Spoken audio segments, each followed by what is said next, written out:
Макси, как да правила с любам? Как не да? Още веднъж. Днес разбрах, че вкъщи ще остана сам. Този миг направи собствен план.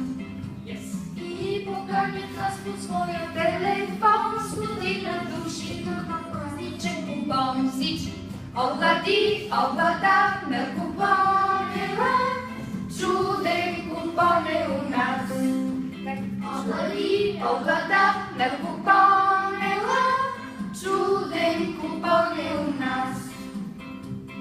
Няма сандвичи, но има музика. Ще посвиря на китарата. Изслушайте сега. И тогава с нашите момичета ще пеем песни и ще пиеме боза. Облади, облада на купон. Смело. Чуден купон е у нас.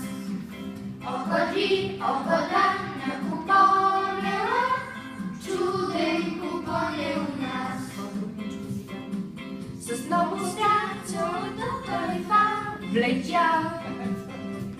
Добре. После става който и казвам ви, не шейка. Танци колка се разлюля. Песни, танци, всички, адрес всички. Не тайна, тук сме най-добри. Винаги, щом има настроение, и без разрешение. Облади, облада на купонела. Чуден купон е у нас.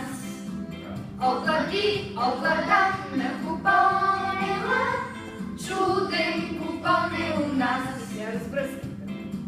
Но в този миг чувам страшен звън отвън.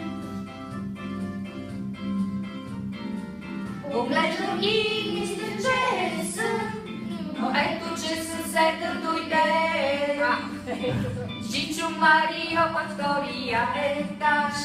Не е уморен, веднъж ще страш. Дигна Олилия до небето и почерпи всички, щом баща ми ме наби.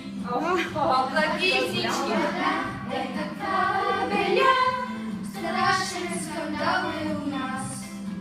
Облади, облада е каква беля. Страшен скандал е у нас. Прерапа ти, баща му го наби.